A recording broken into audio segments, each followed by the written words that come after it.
Hello and welcome back to the Insights podcast. I'm Philippa Lamb with the month's accountancy news. Now today we're looking at how ICAEW members can apply for dual membership with CIPFA, the Chartered Institute of Public Finance and Accountancy. We'll also be flagging the key points from this year's Cybersecurity Awareness Month and hearing the latest from ICAEW's Economies campaign. With us remotely today, Will Holt, ICAEW's Managing Director of Education and Training, Bani Lamba, Data Analytics and Tech Manager, and Suren Thiru, Economies Director. Now, if you are a recently qualified ACA or CIPFA accountant, there is good news. You can now take a new accelerated route to dual membership of both institutes. Well, what's the idea here? Why has ICAEW made this happen? This has been done for a number of reasons. I think partly to reflect the fact that we are working more closely with CIPFA and intend to do so in the future. But the real reason for doing this for both professional bodies is to help foster and improve the portability of the respective qualifications. So we believe by launching this dual membership scheme that both CIPFA and ICAEW members will benefit from a wider set of career possibilities both in the private and the public sector. So you're looking to foster greater collaboration and movement, presumably, between the public and private sectors? Absolutely. I think it's more important than ever that our members have the flexibility to move into different career sets and different career specialisms. And we believe that this dual membership programme, along with our pathways routes for more experienced members, will be an additional way to facilitate that. OK, and obviously there are some limitations, aren't there? There are a few. So I think the important one just to probably emphasise is the fact that this pathway, the dual membership and pathways routes, do not give individuals statutory audit rights or public audit rights. So these are regulated areas. They will require additional qualifications from respective bodies, and that falls under the regulation of the FRC. Got it. OK, but both institutes, they've agreed to combine their online resources, and there's other alignment, isn't there? Absolutely. This really brings together the best of both worlds. So by joining both bodies, we will effectively combine our resources in terms of members' disciplinary schemes. They will become aligned, and equally a core benefit, I guess, for CIPFA members, in addition to ICAEW members, is that they will have access to the wonderful facilities that we have here at Chartered Accountants Hall in London. Now, just to be clear, who exactly is eligible here? So, for ICAEW or CIPFA members with less than 5 years' experience, they will need to complete and pass an examination. So in the case of the CIPFA members who wish to join ICAEW, that would be our corporate reporting module. And for ICAEW members who would like to join CIPFA with less than 5 years' experience, they would pass CIPFA's public sector financial reporting module. The other thing just to quickly say is the additional step is a statement of intent. Now, a statement of intent is really an additional assessment of experience. So it's not assessed under exam conditions, and it's really just reflective of the experience that members from both sets of bodies will have picked up whilst they were training and in their first years of being newly qualified. Now, is this just UK members? No, it's for anyone who has come through what we would call the normal education and training route from both bodies. So if you qualified through the normal CIPFA examination process, then you would be eligible irrespective of where you are. And equally, if you're an ICAEW member and you've come through our normal education and training route, the ACA qualification, then you're also eligible to join CIPFA via this pathway. Now, what about people who aren't recently qualified, people with more than 5 years' experience? Yes. So if you have more than 5 years post-qualified experience, then you can apply through a slightly different mechanism that reflects your seniority and experience. So in the case of CIPFA members who wish to join ICAEW, you can come through our Pathways programme, which would require an examination or assessment of experience. Again, that's not sat under invigilated conditions, and you would join that way. And equally for ICAEW members wishing to join CIPFA, there is a similar pathway to join the other professional body. So it's a slightly different process for those with more than 5 years experience. Now, I know there's more information about this on the website. We'll link to that in the show notes. But just before we finish up on this, Will, if listeners are thinking, this sounds like something they'd like to do, when can they apply and how exactly do they do that? On our website, there is a page now, and I think the link to that web page is in the notes of the show. We'll put it in the show notes, yep. Excellent, thank you. And there is an expression of interest form. You can fill that in, and we will contact you shortly with details about how to register. Do we know what the fees might be yet, Will? That's still being worked out. There are a few elements. So for Pathways, I think because that's an existing programme, so for CIPFA members wishing to join Pathways, the application fee is £300, and there's a similar arrangement in place for ICAEW members wishing to join CIPFA. For those with less than 5 years experience, this is a brand new route. We will be able to publish pricing information in the very near future. Thank you very much indeed, Will. Thank you so much. Now, you may or may not have realised that October was the 20th annual Cybersecurity Awareness Month. Bani, just remind us why cybersecurity is so very important to ICAEW and members. So, finance functions and CFOs often oversee and manage critical aspects of a business. For example, they might look after the control environment, where cybersecurity controls will be important, compliance to industry regulations, and also setting and approving budgets, which may also include setting a cybersecurity budget too. Our members are experts in finance, but having an understanding of cyber risk, regulations, and the relevant threats is also important for our members to really lead their organisations and businesses in a world that's become more prone to cyber attacks.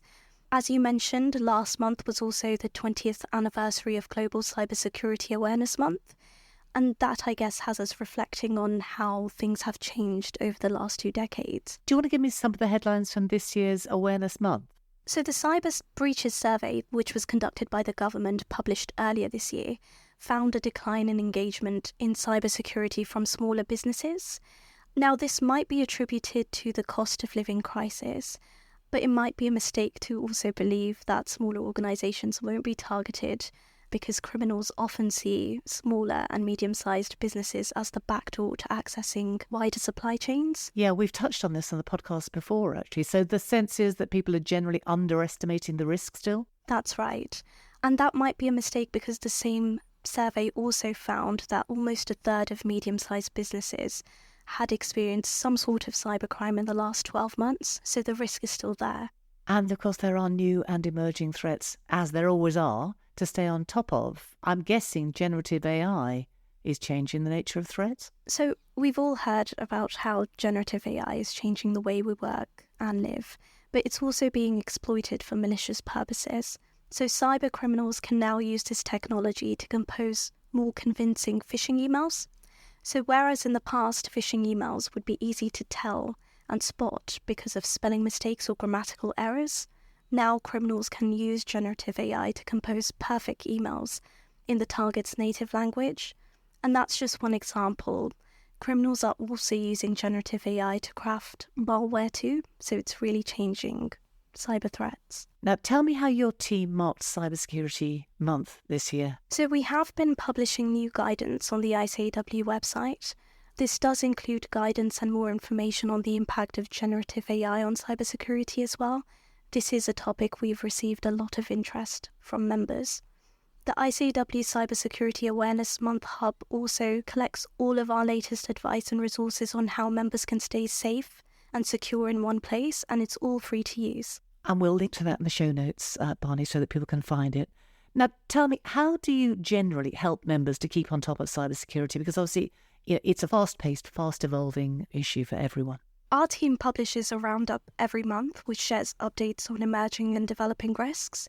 Again, this is freely available on the ICAEW website. The Awareness Month, it's over now, but there is an upcoming event, isn't there, that members can sign up for? So the ICAEW is hosting an evening lecture on data privacy and how emerging tech is affecting that, with the UK Information Commissioner on the 6th of November. The event is in person and free to attend, and you can also sign up on the ICAEW website. That's really helpful. Thanks so much, Bani.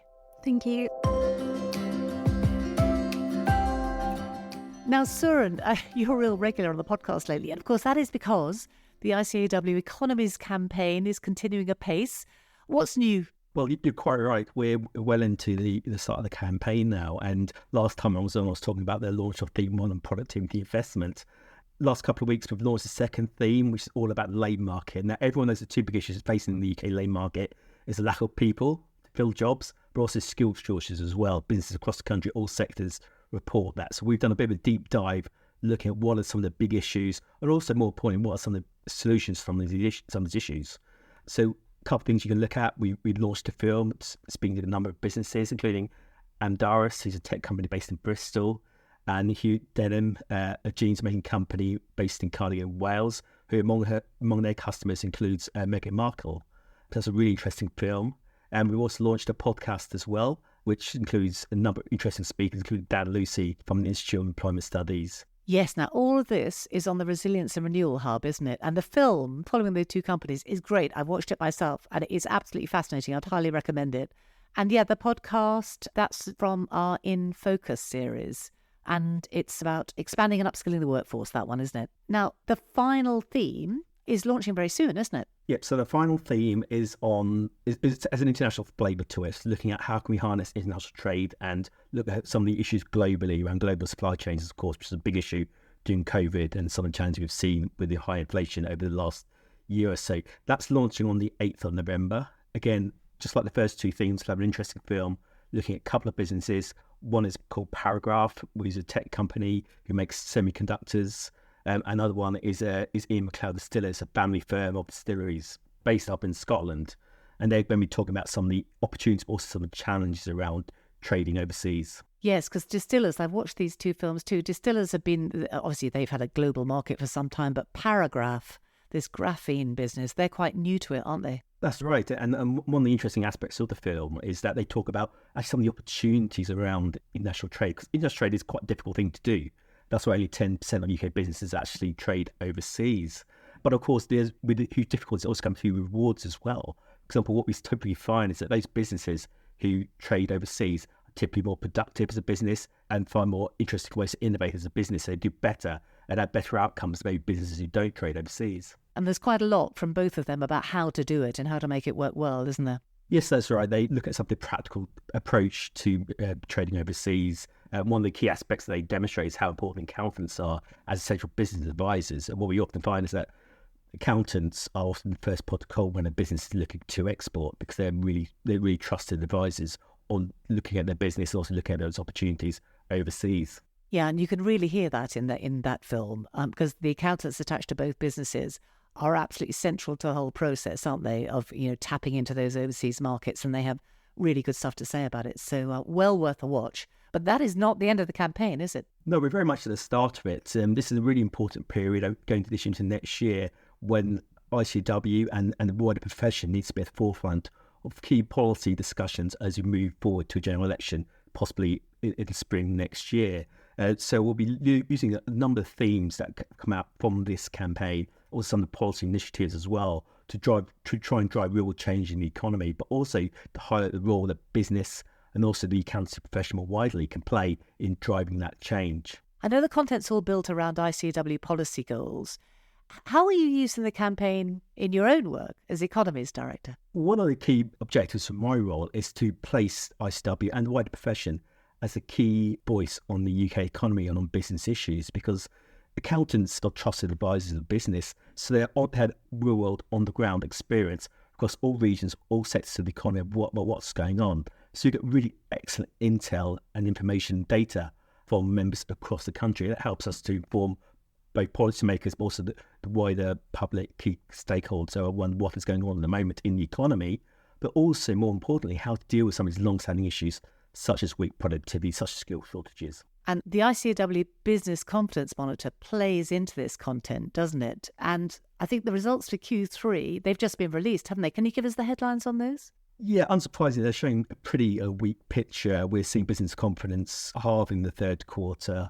I think beneath the headline things, there are some really concerning elements to it. What we're seeing is domestic sales growth among businesses slowing quite sharply.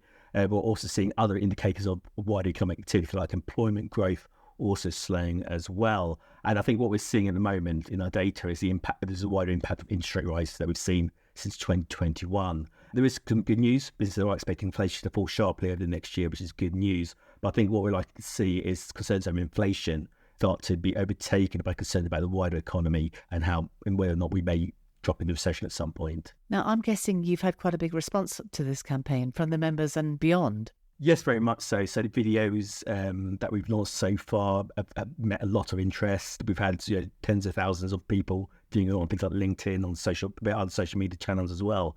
There's a lot of interest there, and that's really important to this campaign. It's about engaging people in some of these big topics. How can we often think about productivity, weak business investment, skills shortage? It almost seems as a 30,000 feet view. But what's really important is that we get members really engaged in this subject, really look at what are the practical solutions of some of these issues. Well, on that, if listeners haven't got involved already, how can they do that? The information is available on the website. There's a specific hub called Resilience Renewal. There's also a number of interesting events coming up, most notably the ICAEW's Regions Economic Summit, which is taking place on the 9th of November. It's a virtual summit. And the keynote speaker there is Hugh Pill, Chief Economist at the Bank of England, who's going to be giving an update on what's happening in the wider economy. It's also going to be regional breakout rooms. So again, we're talking about the macro picture, the overall picture with Hugh, but then we're going to talk about some regional, local issues as well through that summit. That sounds great. Thanks very much, Suren. Thank you. Thanks, Suren, and again to Will and Bani for their briefings. The show notes for this episode contain lots more information on the topics we discussed, along with the links that I talked about. So do take a look at those if you'd like to dig deeper.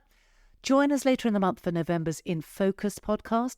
After that, I'll be taking a break as we pause our regular episodes to bring you 2 podcasts recorded at COP28 in Dubai as it happens.